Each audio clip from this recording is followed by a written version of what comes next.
90 বছরের বুড়া না, যদি 900 বছরের বুড়াও হয় তার জন্য আল্লাহর কোরআন সহি করা ফরজ।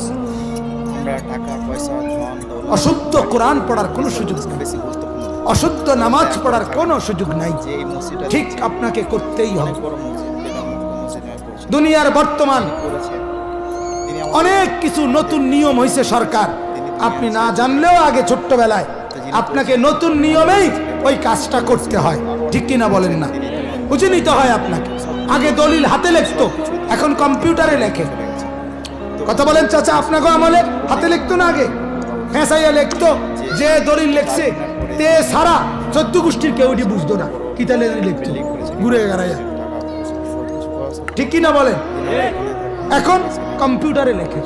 তাহলে আপনি যদি বলেন বাপ দাদা 14 গোষ্ঠী কলমে লেখা আইছে, তুই বেড়া আইছো এখন কম্পিউটারে লেখতা, এটা হয়তো না, আমি মানি না, না মানতেই হবে আপনাকে।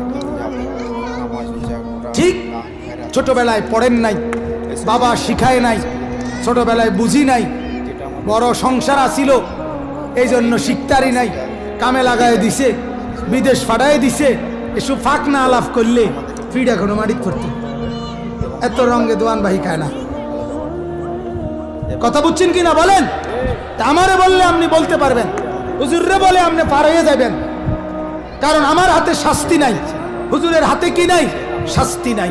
কিন্তু আরশে আজিমের মনিব আল্লাহকে বলবেন কিভাবে?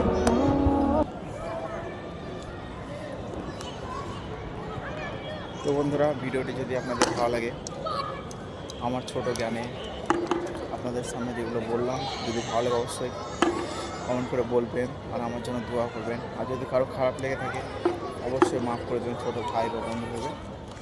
ওকে বন্ধুরা, আপনারা ভালো থাকবেন, সুস্থ থাকবেন, খোদা হাফেজ, আবার দেখা হবে।